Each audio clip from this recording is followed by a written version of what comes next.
So let's fly over the umfolozi tvet college campuses located in the old historical Zululand, and we're going to do it by flying over the Drakensberg and to the spectacular Tugela River, because it forms a major boundary of where we're going. So let's start with Montesources and the Tugela Falls, one of the highest falls in the world, and let's do a jump and off we go and down we go into the falls. And initially the water really rushes down super fast, and then there's all sorts of dams as you're going down. So you've got Woodstock and you've got Spierenkorp Dam, and then we slowly start to slow down as the river starts to meander and we start to get to Nkandla and Tugela Ferry. And then what you'll see is that the Tugela River splits off to your right, and to your left we have the Mhlatuzi River, and that's going to take us to our first campus.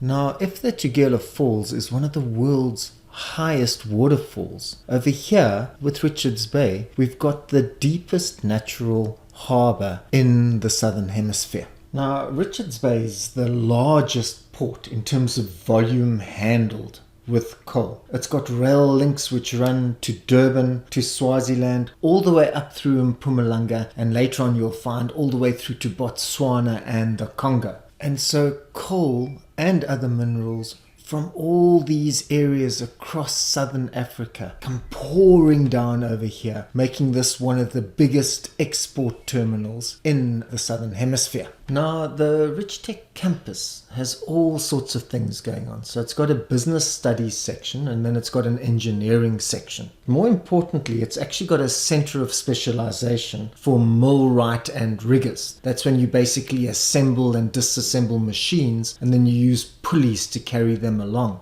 It also has a technical training center where you can actually get accreditation for the skills that you're looking for. So it's a highly functioning and effective campus. And if we go a little bit south, just past Richards Bay, we get the eSeKhaweni campus, and it's a huge and impressive campus. It's got a business studies zone as well. It's also got all sorts of engineering programs going. It's got a skills center where you've got a whole lot of apprentices doing plumbing and bricklaying and carpentry. But what I want you to look out for is that swimming pool right in the far corner of it, because that's where the students can practice their diving, and that's a part of a new qualification called Maritime Studies, which has got nautical science and marine engineering, and you learn all about the ocean economy and navigation and boat building, a new and innovative qualification. So we're lifting out of the eSeKhaweni campus and we're going to travel to Nkandla, and I've tried to choose a route which takes us through all the classical heartlands of what Zululand's like. So you've got the wet coastal zones with the wetlands, then you've got the savannas with the grasslands with the extensive forests, and from those forests you've got the rivers which have come charging all the way down from the Drakensberg, and at this stage are starting to slow down because they've hit the coastal plains. And then you've got these beautiful mountainous regions, often fairly flat top mountains in which people have lived for thousands of years. And nestling deep within these mountains is the town of Nkandla,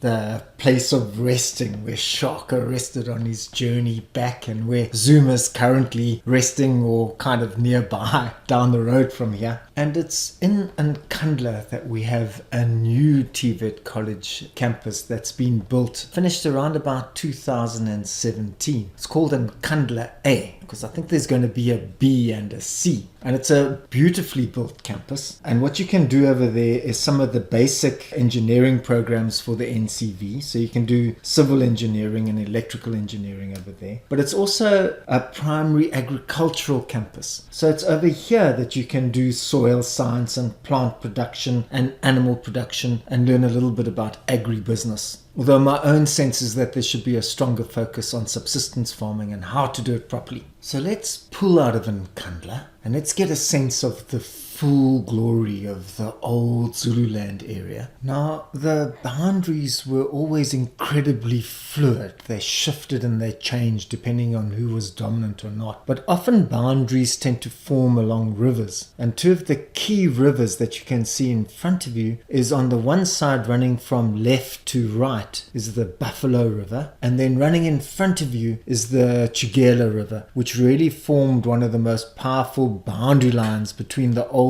colony of Natal on your southern side and then Zululand on your northern side. So this Tugela River has always been of great historical and cultural significance, and I really just wanted to take a line in which we just enjoy the beauty of how it flows all the way down from the Drakensberg, the startling one rushing down and then getting slower and slower and starting to meander through to the coastal plains, and increasingly you'll see the forests and the sugarcane plantations in the area we're traveling to. Now, this is also a zone where there were great historical battles between all sorts of groupings. The Ndwandwe were defeated over here and had to rush off northwards. You also had one of the greatest battles between Ketshwayo at one stage and Mbayazi on the other side, which was the fight for the kingship of the Zulu, the Battle of Ndonda Kusuka. 20,000 people killed,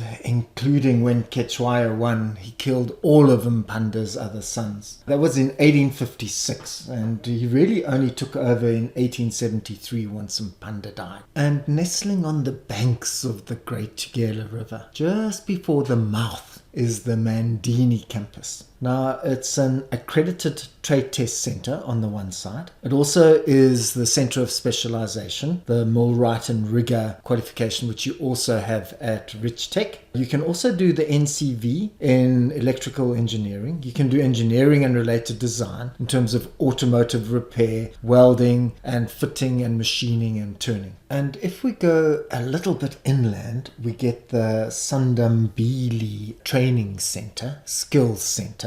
But what I want you to look out for initially is the Tugela Sapi Mill. Now that's really where they take wood pulp and they make paper and cardboard products. But it also used to have this unwanted byproduct called lignosulfonate, which they just used to throw away. But it now turns out to be something very useful for making stronger concrete and all sorts of other things. This Sandambili Training Center does all sorts of things like bricklaying and plastering and carpentry. You can do community house building, and it's got a big garment making side where you can also do things like clothing production and panel beating and plumbing. So it's an effective skills center. And if you keep on going a little bit further inland even more, you get to the Isitebe campus, which is also really like a skills campus. So you don't do too many programs there. You can do business management on the one side. It's got a strong clothing and production focus. And you can also do end-use computing over here. Now, this campus is located in the Isitebe Industrial Park. This was initially set up by old Buthelezi in the early 1980s, when this was still kind of like an independent homeland. And basically it was quite successful. A couple of industries came here and it created some work for the locals. It fell into terrible disrepair, and what's happened is recently the government has reinvested in the area. So companies like Whirlpool and Nampak have invested, bringing a whole new lease of life to the area. And now we're traveling down the east coast towards the Chief Albert Luthuli campus. Now that's located in Graatville, right by Kwadukuza, and all of those terms and names are of such enormous historical significance. So we have Chief Albert Luthuli, the Nobel Peace Prize winner, the President General of the ANC, a great teacher who lived and died in this area,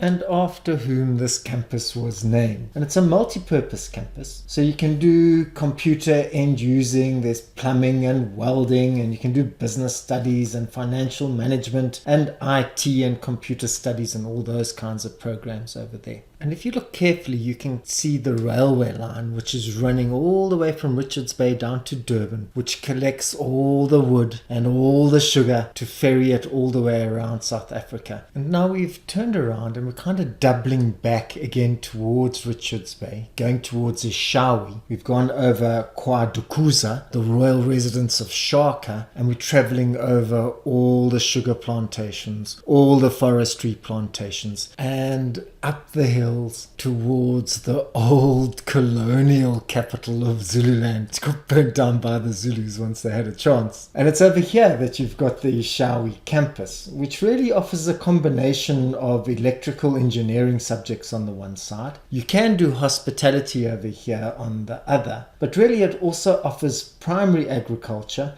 and then farming management. And on top of those things, you can also do the business studies suite of qualifications. Now, all the umfolozi campuses which we visited so far have tended to be in a southerly direction, going down the east coast away from Richards Bay. But actually, there's one campus called Bambanana campus. I've left it for last because it's been the most recent campus. It's just been built. And that's right on the other side. If you had to go up the coastline towards Mozambique, you'd get the Lebombo Mountains and you'd get the Great Makatini Flats and the St. Lucia wetlands. And in that area, a new campus has been built. And it is currently only offering 3 programs. So you can do farming management, you can do public management, and you can do human resources. All of those are the NATED N programs. And I think it's over here. I haven't been able to establish it for sure, but that seems to be the only new development that's been built in this area. So umfolozi tvet colleges had the privilege of 2 new campuses being built in Nkandla and Bambanana.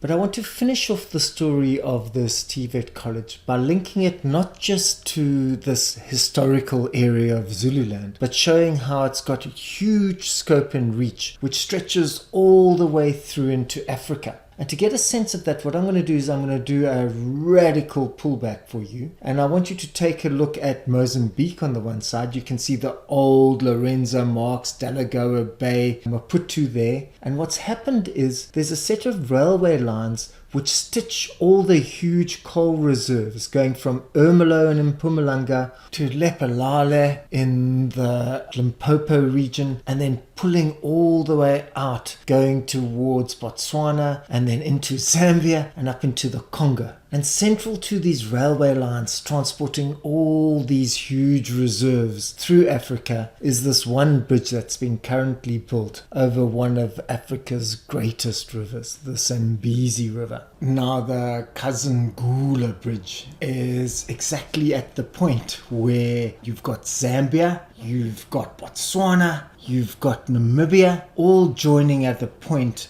and needing this bridge and the railway line that it enables to get goods and minerals and ore and all sorts of produce across into South Africa, and then on the railway lines down through Limpopo, through Mpumalanga, and down to Richards Bay and to Durban, from where it can be exported to across the world. So this bridge over here, over the astonishing Zambezi River, is the end point of what I would like to talk about when we have the umfolozi TVET college with its main base in Richards Bay, located in Zululand, actually linking up with the whole rest of Southern Africa and the world.